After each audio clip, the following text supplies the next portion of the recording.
Go. Good evening and welcome to the virtual public hearing of the Springfield Water and Sewer Commission's proposed fiscal year 2026 budget. I'm the chairman, Daniel Rodriguez, and accompanied by my fellow commissioners, Vanessa Otero and Matt Donnellan. Can I have a roll call, please? Chairman Rodriguez. Here. Commissioner Otero. Here. Commissioner Donnellan. Present. And thank you for your attendance, and thank you to the staff for preparing this presentation. I'll turn it over to you now, please. Oh, I turn it over to Jamie. Thank you, Chairman Rodriguez. Next slide, please.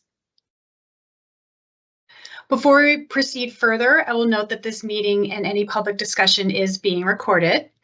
Again, welcome to the public hearing for the proposed fiscal year 2026 budget. My name is Jamie Bartak, and I am the Communications Manager here at the Springfield Water and Sewer Commission. Our presentation this evening is intended to provide our ratepayers and customers with an overview of our essential services and the funding those services need to be reliably delivered to you. We will explain the annual budget process, how we establish rates, and what the proposed rates and charges for fiscal year 2026 will fund. This is also an opportunity to listen to your comments and answer your questions about the proposed budget. Next slide, please. But first, we must review some housekeeping. Tonight, we'll be providing a presentation followed by time to submit comments or ask questions. During the presentation, we ask that all participants please mute their phones, computers, and devices. If you are participating on a computer or mobile device, you may type questions into the Q&A box at any time during the presentation. Questions and comments are being moderated, and all will be addressed at the conclusion of the presentation. We ask that you include your primary residence when you submit a comment or question. Alternatively, if you wish to ask your question, wish to speak to ask your question, please dial in from your phone using the call-in information provided. At the end of the presentation, a moderator will call on the last 4 digits of each telephone number to provide an orderly chance for each caller to speak if they wish. Please try to limit your questions to 3 minutes to allow time for all of those who may wish to speak. If the streaming or audio is disrupted for any reason, please go to our Facebook, X, and Instagram pages at SPFLD Water Sewer, where a new link and call-in information will be posted as quickly as possible so that we can resume the event. After the hearing, you may also send questions or comments to info@waterandsewer.org or call 413-452-1302. Again, as mentioned, this event and public discussion is being recorded, and the recording will be posted to our website and our YouTube channel after the hearing. You can find us on YouTube at SPFLD Water Sewer. We also have Spanish translation available. I'd like to introduce my colleague, Vicky Baez, who will provide translation assistance this evening. Vicky? Thank you, Jamie. Buenas noches. Mi nombre es Vicky Baez. Soy una de las supervisoras de fracturación y quiero repasar con ustedes algunos detalles sobre la presentación de esta noche. Durante la presentación, por favor, mantenga sus micrófonos en silencio. Las preguntas y respuestas se abordarán al final de la presentación. Por favor, limite sus preguntas o comentarios a 3 minutos.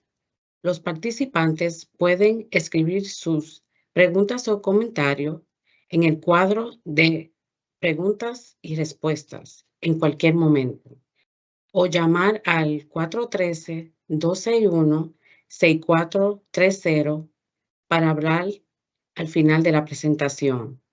Presione estrella 6 para hablar. Los participantes que llamen por teléfono serán identificados por los últimos 4 dígitos de su número de teléfono para brindarles la oportunidad de hablar. Las preguntas o comentarios también pueden ser enviadas por correo electrónico a info@waterandsewer.org o comunicarse al 413-452-1302 después del evento. Si el evento se interrumpe por cualquier motivo, visite nuestra página de Facebook o Instagram @Springfield Water Sewer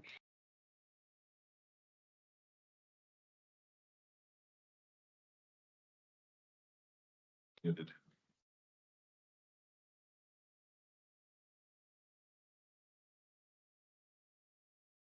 Vicky, I think you got muted.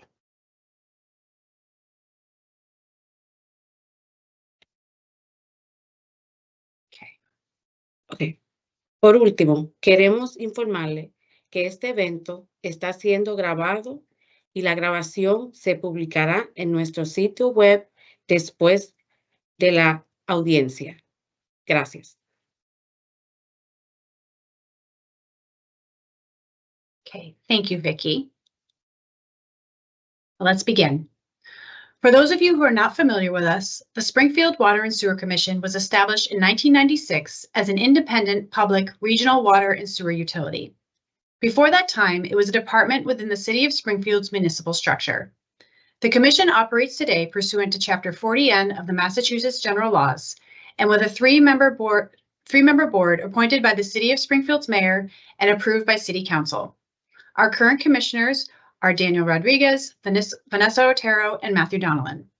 We provide retail, regional, and peak and emergency water and sewer service to 10 communities in the Lower Pioneer Valley. Next slide, please. This map provides a quick visual extent of our drinking water and wastewater system in the communities we serve.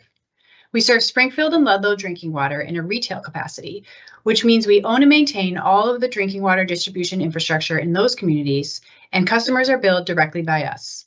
We serve several other surrounding communities with regional drinking water treatment or peak and emergency water supply as well, though those communities are responsible for their system maintenance.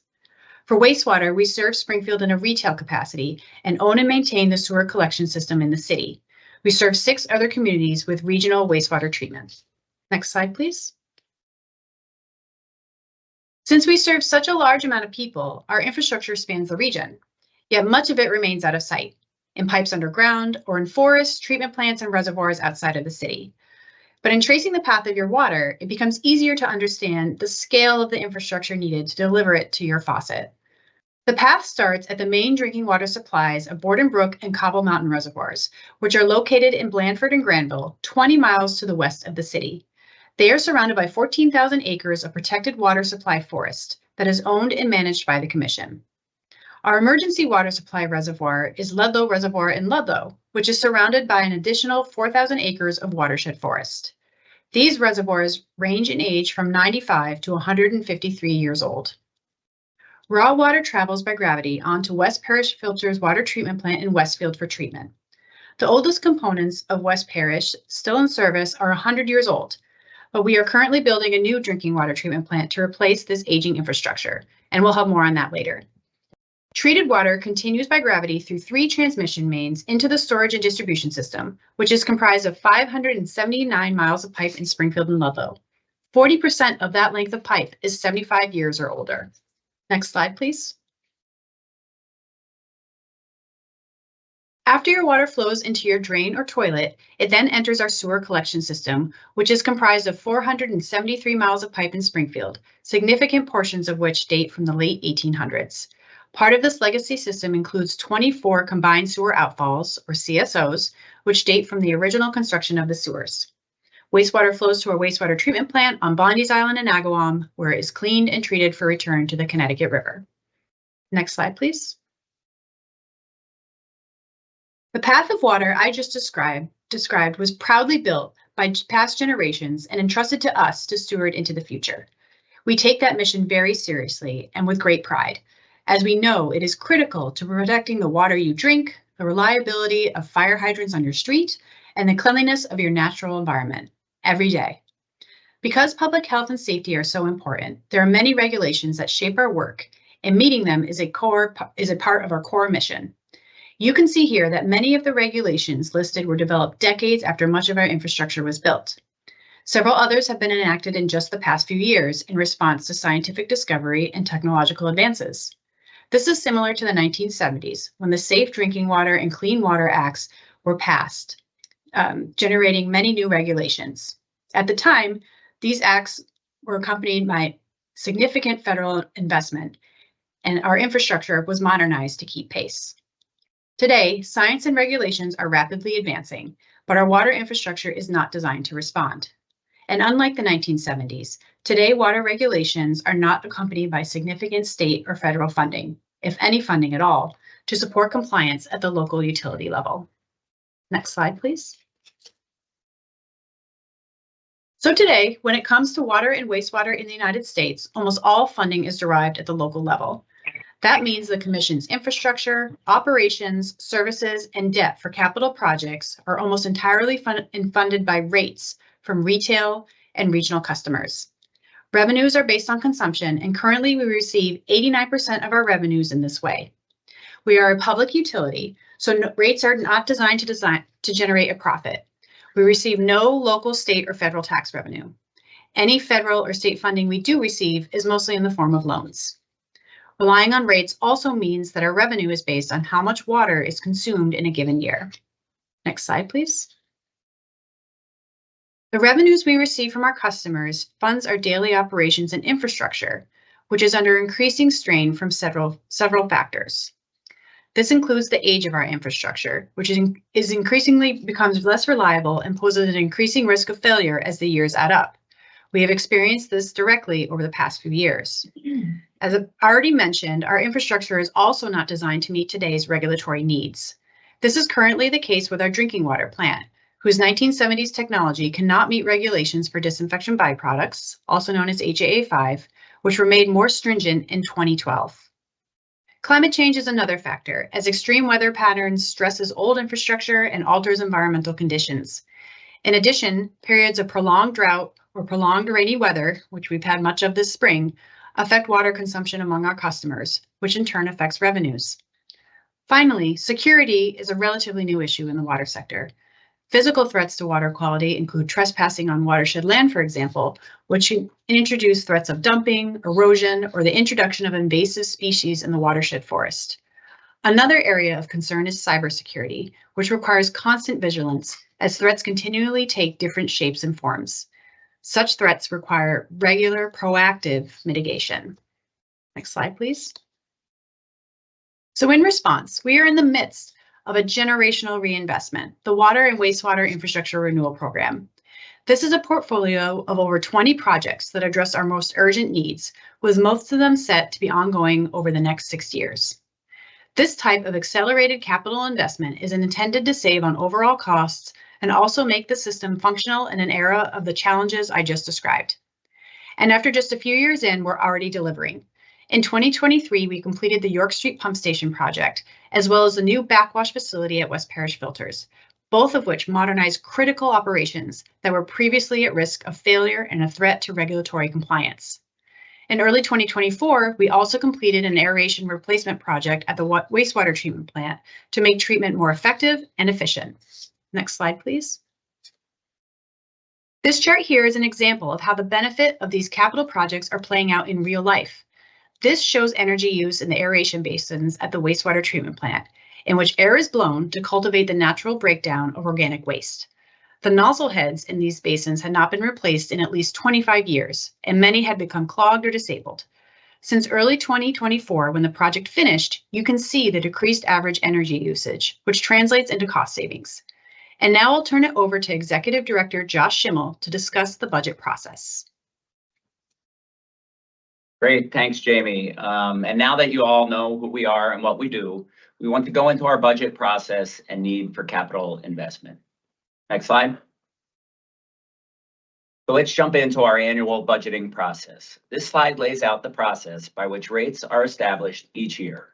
Goals for establishing the rates are focused on value, stability, and reliability in the services we provide. What that means for the consumer is we want the rate to accurately reflect the cost of providing the 24/7, 365 service to our customers. We want stability in the rate structure so that we avoid rate spikes, and that increases are predictable and responsible, and that each year the rates support a budget that ensures continued delivery of our essential services.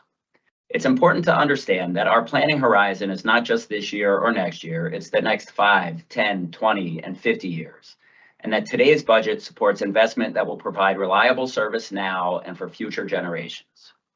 So the first step is to identify the spending needs for O&M, capital, and existing debt. This establishes the spending budget.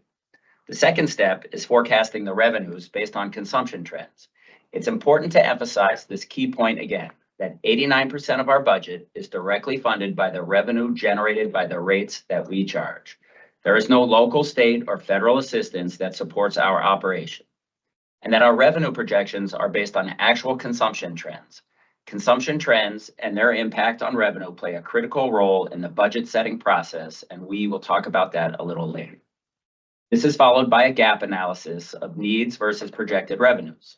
Included in this analysis is the consideration of certain requirements with respect to financial policies, loan obligations, and operating capital. And lastly, this complex equation is solved, yielding the fiscal year rates and charges. Again, the rates and charges are set to responsibly fund the annual needs of the Commission and to reflect the value, reliability, and readiness to provide water and sewer service. Next slide, please. Let's talk about budget challenges.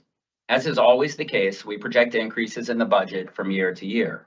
This year, we had several items that exceeded the projected increases, which are the main drivers in this year's projected household bill increase. The biggest among these is the need to change the sequencing of the financing of multiple ongoing projects, including West Parish filters and the wastewater treatment plant upgrades, to ensure access to continued low-interest financing. The reason for this is that state and federal financing sources for water have been targeted as part of upcoming federal budget reductions, and therefore the Commission must carefully synchronize the financing sources available to us. This means that debt that was planned to be issued in later years will be issued in FY26 and in FY27 instead. Next slide. Let's talk about the challenges we face concerning revenue stability or the lack thereof. And I'll start by making a very clear and transparent statement that revenue stability equals rate stability. Volatility in revenue has an impact on rate stability. So let's review these three factors. Next slide. This simply shows that consumption trends continue to decline at a pretty steady rate. Declining consumption is common among many water utilities across the nation due to more efficient appliances and fixtures and decreased industrial use. This presents a continued erosion of our revenue stability. Next slide.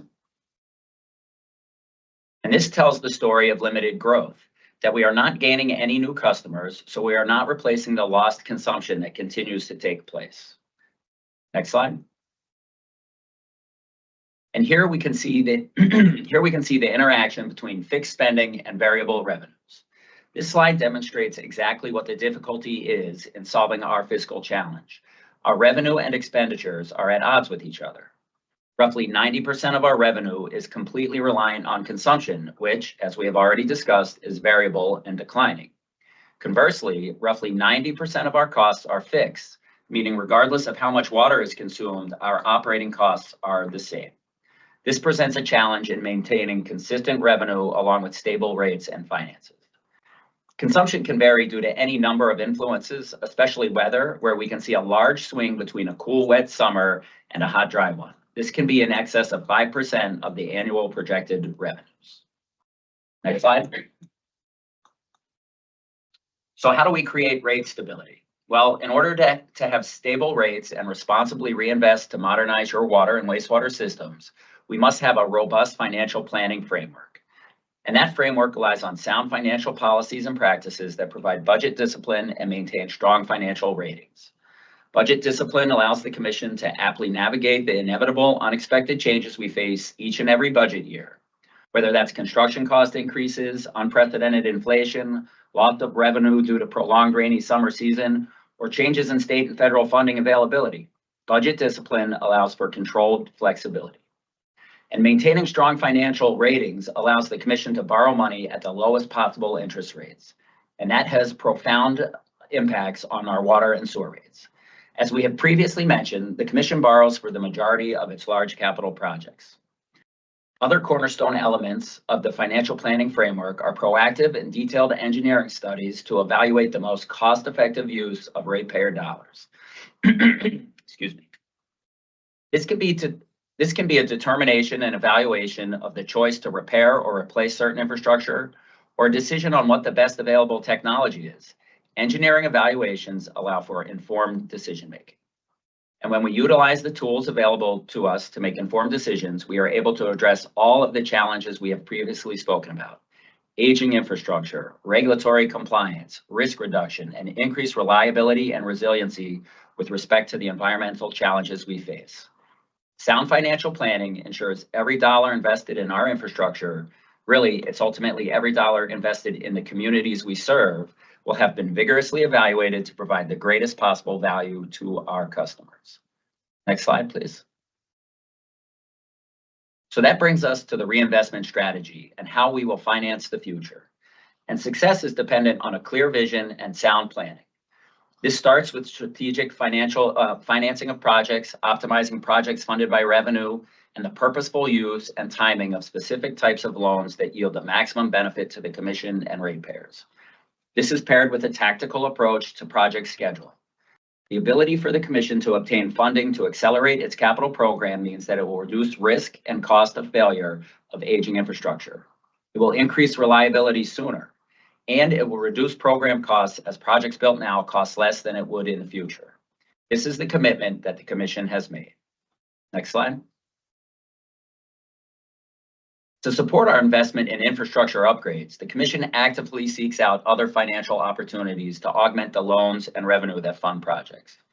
Almost $45 million in loan forgiveness and grants have been obtained since 2011, including $4.6 million federal grant commitment for the coming fiscal year. Next slide. This slide summarizes the funding sources for our infrastructure renewal program, which is predominantly funded by competitive loans. These are loans that are not guaranteed, but are applied for that we compete against others who are seeking the same limited funding sources. Our key partner and largest lender is the Massachusetts State Revolving Fund program that provides low interest loans. The second and equally important loan mechanism is the Water Infrastructure Finance and Innovation Act program, which we are the only recipient of in the state of Massachusetts. And lastly, we fund a portion of this program directly with revenue. Next slide. So this brings us back to the discussion of declining consumption and revenue volatility. As we have stated, revenue stability equals rate stability. So this year, the Commission has looked closely at how to solve the conundrum of having approximately 90% of our revenue being variable and 90% of our costs being fixed. It is clear that the new revenue structure is needed in order to avoid large and unpredictable spikes in household bills going forward. This is a problem faced by many water and sewer utility providers nationwide. And the most common solution to solve this problem is to stabilize revenue by having a portion of the bill as a fixed charge. And in our case, we have looked at tying this fixed charge to our investment in infrastructure renewal. And to frame this, we are talking about a charge that would be tied to the amount of debt that we take on each year to complete projects to improve the quality and reliability of our service. The charge would track with investment, likely to rise in the next several years as we heavily invest in infrastructure, but ultimately will decline as projects are completed and debt is retired. We have been looking at what the impacts of a variety of fixed charges would be to the average household bill and how that would help mitigate the revenue instability the Commission has been facing each year. A fixed infrastructure renewal charge would provide revenue stability and therefore rate stability. It correlates to the readiness to serve and reliability of service concept. Regardless of how much water you consume, we provide the operational staff and reliable infrastructure to serve you as a customer. Service at your fingertips, or rather at your tap and your toilets 24/7, 365. The charge will proportionately scale with the meter size and demands on the system. What's important to note here is that almost 94% of our customers would be in the three lowest tiers of $11.50 per month. Next slide, please. Just to re-emphasize, here are the reasons why the infrastructure renewal charge makes sense. Fixed charges lead to more financial stability at the Commission, which translates into more rate stability for our customers. It also better reflects the cost of maintaining a readiness to serve 24/7, 365, regardless of how much water our customers use. Next slide. This shows what proposed water and sewer increases are looking like throughout Massachusetts this year. With the infrastructure renewal charge, the Commission's average household increase will be 8.9% overall. But also, and most importantly, it shows what value customers are getting for their rates. No other community on this list has a $750 million capital improvement program to invest in renewal of their critical infrastructure going on right now. The Commission is investing in the communities we serve. Next slide. Lastly, as we do every year, we want to address the impacts these increases in charges will have on our vulnerable customers and what we can do to accommodate customers who struggle to afford their water and sewer bills. We have increased both customer assistance program and the senior disabled and disabled veteran discounts to accommodate for these increases. But again, we want to recognize and be transparent that for some customers who currently do not pay any bill because of their minimal usage and eligibility for discounts, we will see a portion of them paying approximately $60 to $120 a year for our continued readiness to serve and availability of service 24/7, 365. The increases to our customer assistance program are intended to assist those who may struggle the most to afford these increases. And with that, I would like to introduce our Director of Engineering and Capital Projects, Darlene Buttrick, who will speak to our investments in infrastructure. Darlene? Thank you, Josh. Next slide. The Water and Wastewater Infrastructure Renewal Program is a capital improvements program that includes more than $700 million in water and sewer upgrade projects. These are major projects that take years of planning, design, and construction.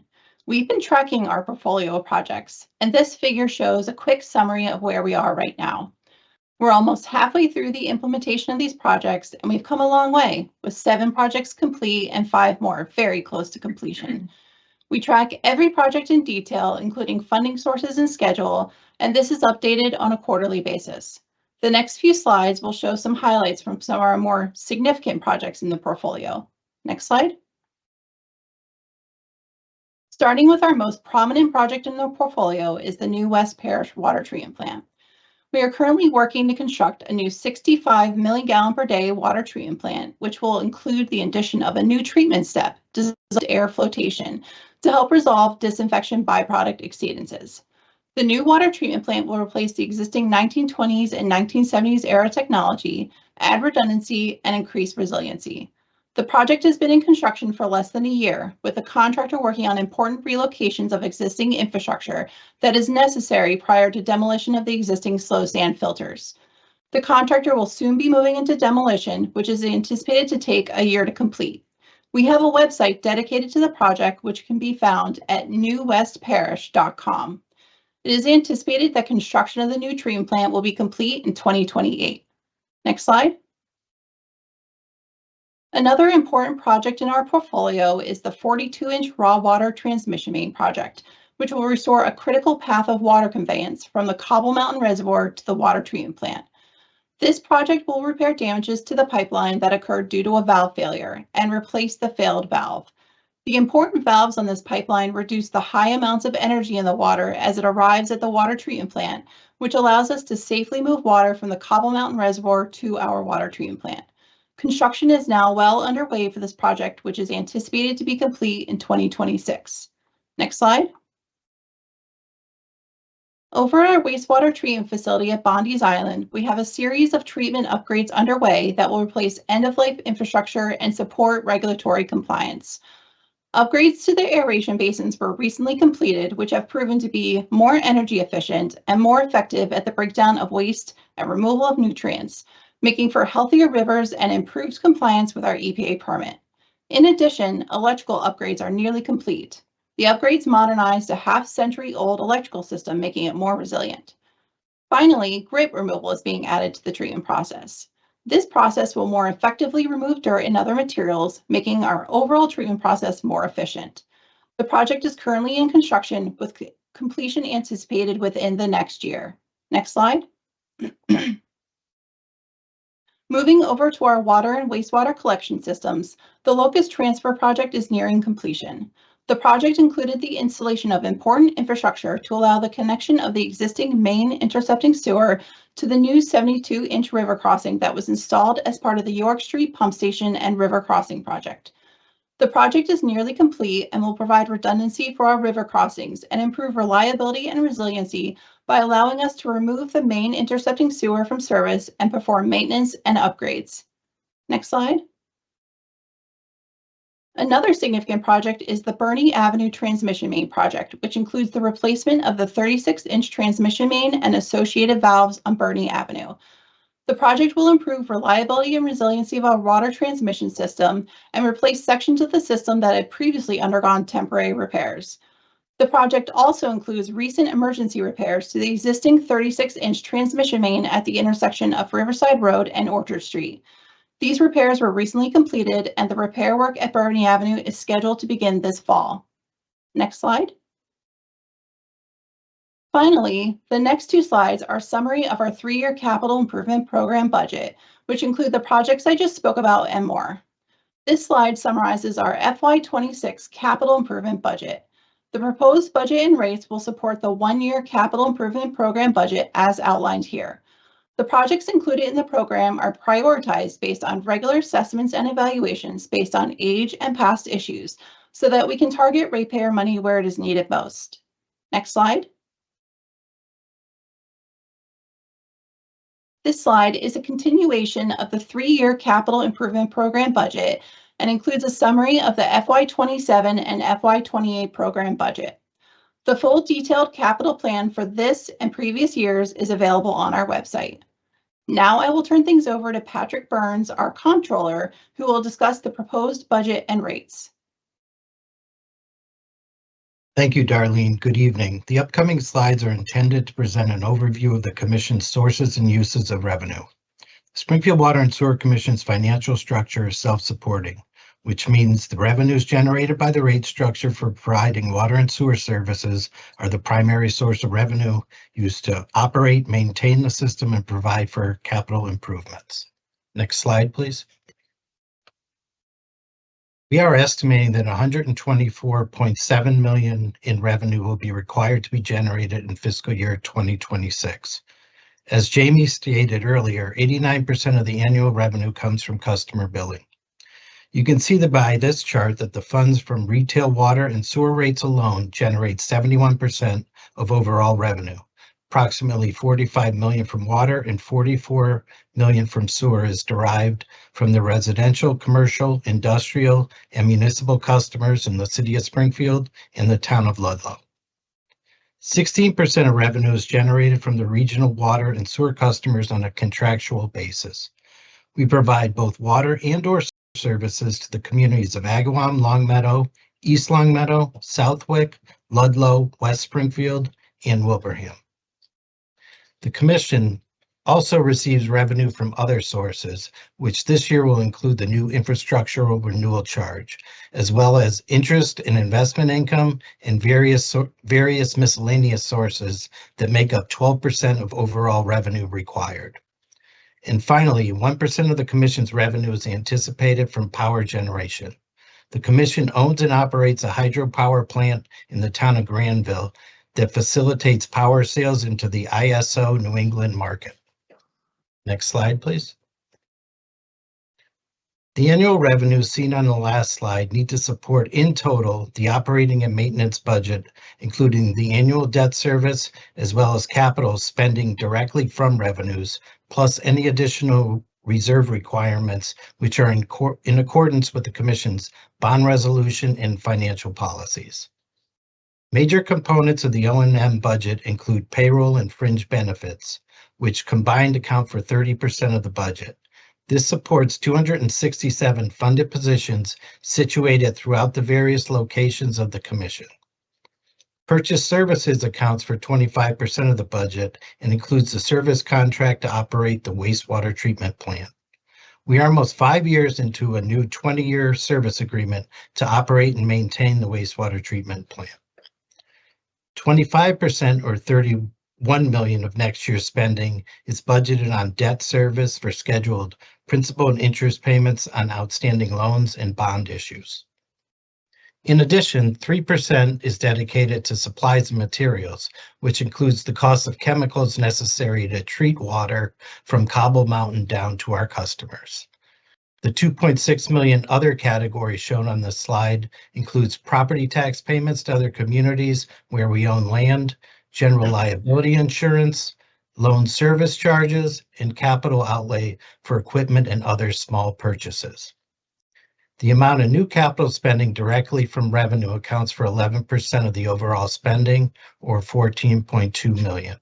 This includes costs such as meter and hydrant replacements, main replacements, and repair and maintenance of the Commission's infrastructure. In addition, $4.7 million is required to be added to the Commission's reserve requirement in fiscal year 2026. Next slide, please. This chart shows the same $124.7 million spending allocated across divisions. This shows where in our system funds are expended. Combined, administration and engineering account for 19% of overall spending. Administration includes the back office departments of general administration, IT, facilities management, employee safety, accounting, customer service, public relations and education, and fleet maintenance. Water supply, transmission, and distribution account for 36% of spending. This includes the operation of the water treatment plant, maintenance of all watershed land, and spending towards the maintenance and improvements within the City of Springfield and Town of Ludlow's distribution system. Wastewater treatment and sewer collection makes up 45% of overall spending.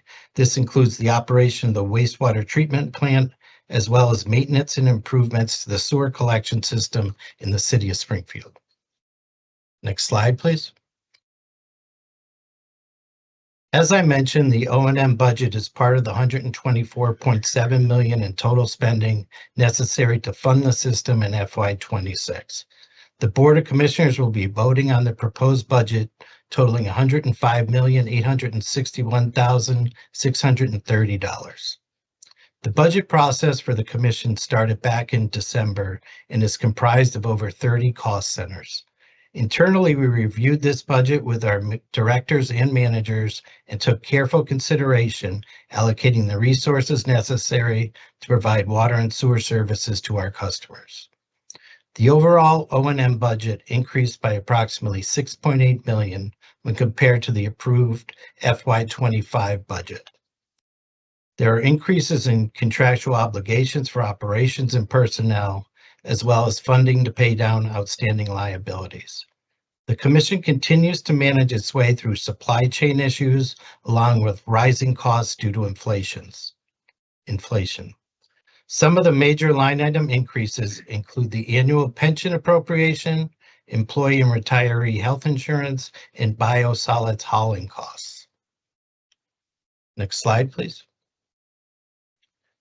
This table shows the Commission's proposed 3-year capital plan totaling $81 million in new project costs that includes a 1-year appropriation of $14.2 million. The full $14.2 million will be funded by revenues in FY 2026. There are 43 smaller projects which are typically valued under $1 million. These are mostly reoccurring repair and maintenance accounts, as well as large equipment and vehicle replacements. The 3-year plan also includes the issuance of a $30 million general obligation bond for the Cobble Mountain Hydropower Unit 3 replacement project. This new capital budget is in addition to approximately $455 million in approved and authorized capital projects on our books today that include appropriations for major projects such as the new water treatment plant and upgrades within the sewer collection system and the wastewater treatment plant. Many of these existing projects were previously outlined by Darlene, the Commission's Director of Engineering. Next slide, please. The introduction of the infrastructure renewal charge and adjusted meter fee will mean an average increase of 8.9% or $11.84 per month for the average user. We propose no change to the current water rate of $5.15 per 100 cubic feet and no change to the current sewer rate of $7.85 per 100 cubic feet. There is a slight increase in the meter fee of 34 cents per month. The introduction of the new infrastructure renewal charge will add $11.50 per month to the average user's monthly bill. This charge is to support the Commission's commitment to unprecedented capital improvements to both the water and sewer system that serves approximately 250,000 Western Mass residents.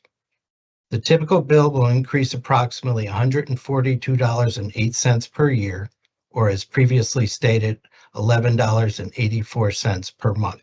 Overall, it's an 8.9% increase. Next slide, please. Should the board approve the FY26 budget, in July, household customers will begin to see changes reflected on their bills as highlighted here. The red box on the right shows how the infrastructure renewal charge will appear on a typical household bill. As we mentioned earlier, about 94% of our customers will receive a bill like this. Next slide, please. Now I would like to introduce Katie Shea, the Commission's Educational Outreach Manager, who will continue the presentation. Thank you, Pat. The updates to the rates that Pat just mentioned are documented in the Commission's rules and regulations, which are our policies for rates, billing, service, and other procedures. Next slide, please. The Commission makes updates to the rules and regulations to refine our policies and provide a better customer experience. Each year, these updates are voted on and approved by the Board of Commissioners. For more information or to view the rules and regulations, please visit our website, waterandsewer.org/rules and regulations. The proposed updates to the rules and regulations for FY26 are highlighted on these next few slides. They include updates to procedures for declaring a state of water supply conservation to be consistent with our drought management plan, as well as updates to fire flow testing procedures. Next slide. The proposed rules and regulations also include updates to the water service pipe replacement policies and requirements for all new fire service pipe supply lines to be equipped with a backflow prevention device and detector meter. Next slide. There are additional updates and clarifying language regarding fire service pipes and backflow prevention devices, including backflow prevention device testing procedures. Next slide, please. The non-beneficial use allowance was previously a one-time abatement, but with the proposed FY26 update, homeowners can now be eligible to apply for the non-beneficial use allowance once every 5 years. There are also some service charge updates, including adding the backflow device detector meters, the infrastructure renewal charge, which was discussed earlier in the presentation, and updates to the fire pipe service charge. Next slide, please. The final service charge update is the combined service charge. Chapter 4 includes clarifying language regarding when bills are due and payment options. An update to our payment policies during shutoff, allowing for a 50% payment and a payment agreement for qualifying customers. Next slide, please. Chapter 5 is where all the updates to rates, fees, and charges are found, including the updates to the monthly service charges for meters, which will increase to $3.76 for residential meters, and proportional increases based on meter size for larger meters. Commercial buildings with fire lines connected to our system will also notice an increase in their fire line charges in FY26. The fire line service charges are proposed to double for FY26. Like the infrastructure renewal charge, these increased charges are intended to better reflect our cost of providing access to water for fire protection on properties 24/7, 365. And as was discussed earlier in the presentation, the monthly infrastructure renewal charge for residential accounts will be $11.50, and there will be proportional increases for larger meter-sized accounts. Also included in Chapter 5 is updated drought surcharges to be consistent with our drought management plan, and there's an increase to the discount program, which we will touch on in just a moment. And there's updates to the fire flow test and septage disposal fees. Next slide, please. Also in Chapter 5, in the penalty section, includes an update to the water restrictions language and increases to the final notice and demand fee and the administrative posting penalty fee. Next slide. Chapter 6 of the Rules and Regulations is the definitions section, which also includes some updates. The allowance program discount is updated to reflect a change for disabled veteran homeowner eligibility from 80% service-related disability to 10%. Also updated and clarified is the definition for fire service pipes, and added are new definitions for infrastructure renewal charge, non-beneficial use, and partial water service pipe replacement. Some other definitions that were updated include fire flow test fee, leak, and monthly service charge. Complete definitions are available on our website and can be found in Chapter 6 of the Rules and Regulations. Next slide, please. The public can view a full summary of proposed changes to the rules and regulations on our website, waterandsewer.org/proposed FY26 budget. The proposed changes will be voted on by the board during the June board meeting. Next slide, please. As outlined in the proposed FY26 rules and regulations, as well as earlier in this evening's presentation, are updates to the customer assistance programs. As the Commission implements modest and stable household bill increases while also addressing rate stability, the Commission understands the impacts that these increases will have on some households. As in previous years, as part of the budget process, the Commission has reviewed and updated some of its customer assistance programs. Programs include customized payment plans to assist customers in bringing their account current. It also includes leak surveys and abatements, including proposed in the FY26 rules and regulations to allow for an up to $500 leak abatement once every 5 years. It was previously once per customer. It also includes discounts for senior, disabled, and disabled veteran homeowners. The amount of this discount is proposed to be increased to $126 for fiscal year 2026. Additionally, the disabled veteran homeowner eligibility criteria will change from a requirement of 80% service-related disability to 10% service-related disability for veteran homeowners to qualify for this discount program. And finally, proposed is an increase to the Customer Assistance Program, or CAP. The CAP provides an annual account credit to eligible single-family households that participate in the Home Energy Assistance Program, also known as fuel assistance. The proposed increase to the CAP for FY26 is 25% of the annual household bill, up to $275. Next slide, please. As the FY26 budget presentation concludes, we would like to provide a brief summary in closing. Next slide, please. Much of the reinvestment we have highlighted this evening is taking place at treatment plants miles from Springfield or within a network of pipes buried beneath city streets. With so much of our work out of sight, we know it's important to be out in the community too, connecting with you, our customers, and sharing more about the water and wastewater systems, answering questions, and providing project updates. We enjoy meeting you at neighborhood council presentations, hosting the public at our facility open houses, collaborating with schools on educational programs, and providing our mobile water station with fresh tap water straight from Cobble Mountain Reservoir at dozens of cherished community events. Customers can also connect with us in a variety of multimedia ways, like our website, social media pages, and YouTube channel, which has a growing library of fun and informational videos. More information on our outreach efforts is available on our website, waterandsewer.org, or find us on social media at SPFLD Water Sewer. Next slide, please. In addition to investing in our infrastructure, we are also investing in our people and in the future stewards of our water and wastewater systems. Water professionals are essential to daily operations, and careers in the water sector offer many rewarding and long-term opportunities. But just like the pipes buried in the street or the treatment plants miles away, many of these jobs are out of sight. To help build awareness of all the rewarding careers in the water sector and provide hands-on job training to Springfield High School students, the Commission launched the Pipeline Program in 2023, and we will be welcoming our third cohort of 12 interns in just a few weeks. The Pipeline Program is one of the ways we are investing in our people and in our future by building the next generation of water workforce professionals. Next slide, please.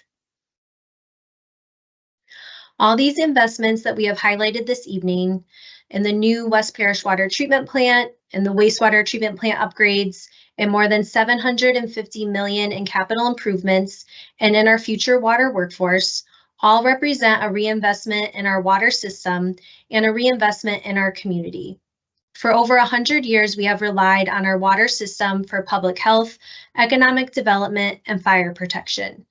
This generational reinvestment we have presented on this evening and have been delivering on is essential in helping ensure that we can continue to reliably serve our customers in Springfield, Ludlow, and across the Lower Pioneer Valley for decades to come and contribute to a more resilient and sustainable future for our community. Next slide, please. And finally, as we close out the FY26 budget presentation, we turn to you, our customers, and ask you to consider, what is the value of water?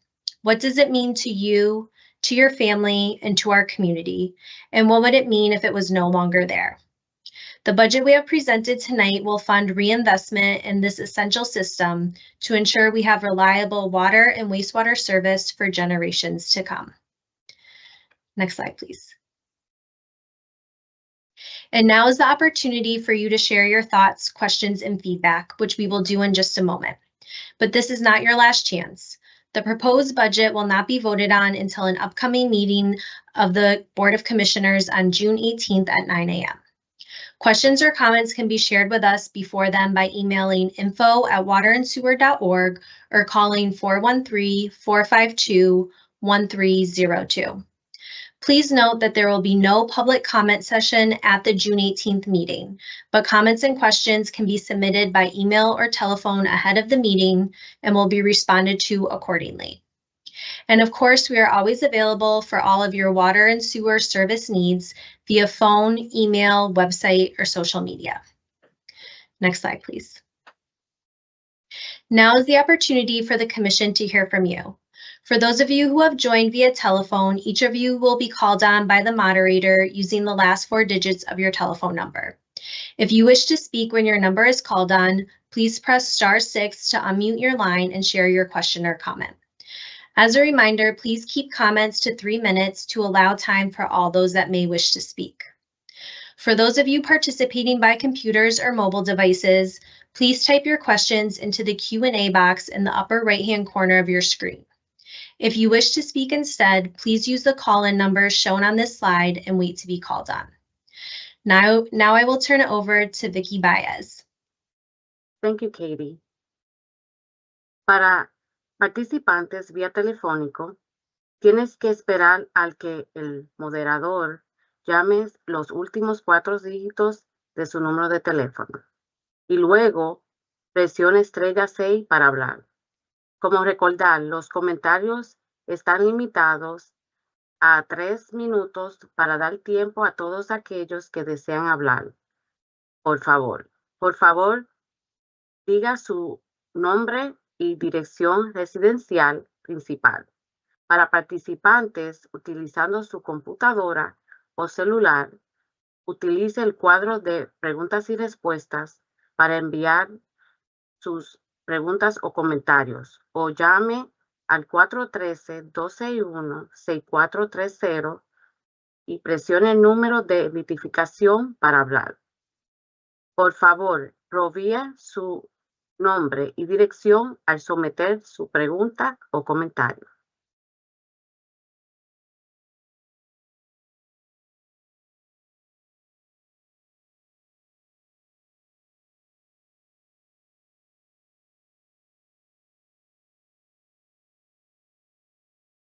Thank you, Vicky. Before we open it up for general participation, I would like to ask the members of the board if they have any questions or comments. At this point, no. Okay. Katie, you can go ahead and open it up to any questions from the public. Okay. We will open it up. It looks like we have one to start. Phone number ending in 4650. If you have a question or a comment, you can dial *6 to unmute and share your question or comment. And as a reminder, please just state your name and address of residence.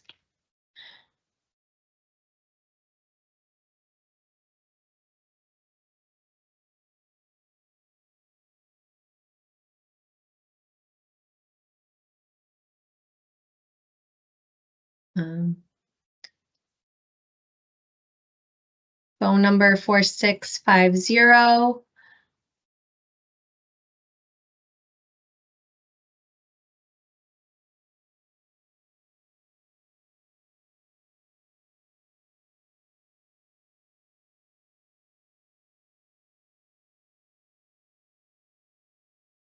Anybody else?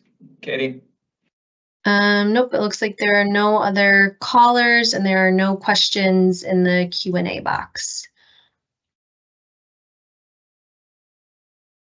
Okay. I'd like just to take a moment to thank the staff for all the work that they've put together to create this presentation.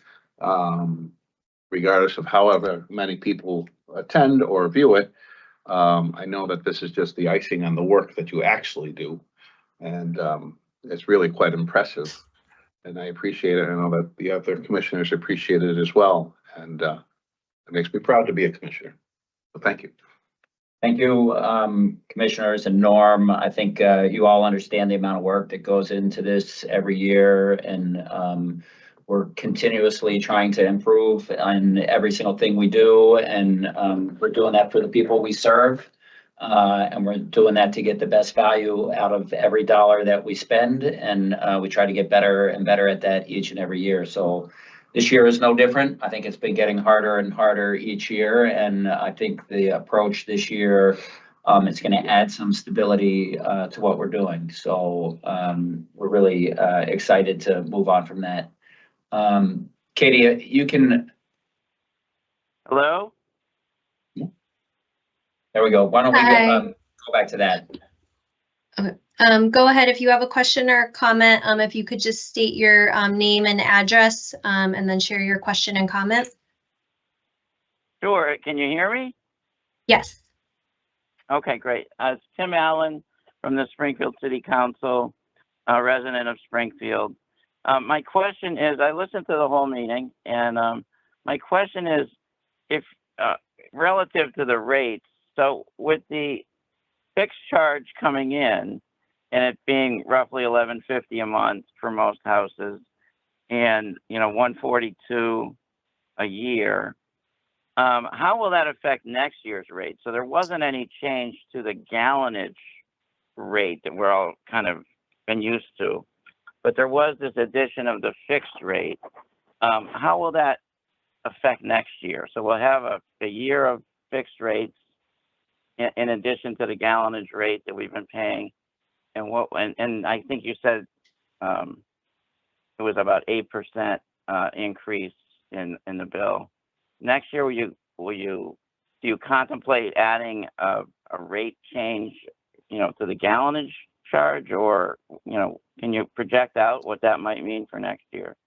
Yeah, sure. We can do that. I think without having a crystal ball to see exactly how things play out, we're planning on evaluating that next year. There will more than likely be an increase to the rate structure, as well as to the infrastructure renewal charge, because we're taking on more debt. So it really just depends on how things play out year to year. But we do anticipate an increase in both of those next year. Okay, because I remember a couple of years back where somebody had said at one point from your team that we could expect 6 to 8% increases per year for a few years. And this year is it's coming as an increase, but it's in the form of a new charge. But with that additional charge, I don't know, I think that was 8% or something. So next year, the whole package will be looked at, and if there's a change, more likely it would be in the gallonage rate. Counselor, it would likely be in both, and how we calculate that. We could discuss that another time. But the goal, as it always has been, is to keep that rate below 10% each and every year. And all things being considered, yeah, we have said in the past that we're trying to keep rates between 6 and 9%. This year we're at 8.9%. And next year will be no different, where we're trying to obviously keep the rates as low as we possibly can, while we're facing the largest investment that we've had in 60 something years, really. And the largest investment that we've had to actually pay for ever, because the original infrastructure here was supported by 90% grants, which we obviously don't get now. So the goal is always keep it under 10%. That's been our commitment, and it's gotten harder just, last year with unprecedented inflation, loss of state and federal funding, increases to all of our project costs. It just becomes more and more challenging, but we did bring it in at 8.9%. We're going to try to do that again next year. All right, great. Okay, that's my only question. It was a good meeting. Appreciate your time. Always, we actually, Counselor, really appreciate the attendance of folks on here. We work really hard. We're out in the public on a regular basis. And we appreciate the fact that you're tracking this and paying attention. It means a lot. Okay, great. Thank you. Good luck. Thank you. Thank you. Anybody else enter the fray, Katie? That looks like that is it for callers, and I don't see anything in the Q&A box. So I think that's it for questions. But just as a reminder, people can always call us or send an email to info@water and sewer. We're happy to take questions or comments leading up to the board meeting on June 18th. And so I'll turn it back over to Josh. Great. With that, I'm appreciative of all the work that the staff have put in. This is a year-long exercise, along with doing all of the other day-to-day work that we do to provide this service 24/7, 365. The culture here at the commission has been fantastic. Everybody works hard, understands our mission and the importance of that mission. So proud of the work that staff have done to put into this, and happy to be working for the Board of Commissioners that we have. So with that, Chairman, I'll leave it to you for any closing remarks, and I think we can wrap it up. Well, I think I already gave my closing remarks. So Okay. again, thank you very much for anybody who is listening, even after the fact. We appreciate it. Thank you.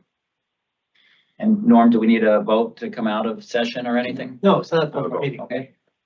With that, thank you, staff, and Katie, I think we can close down the meeting. Appreciate it, everyone. Thank you.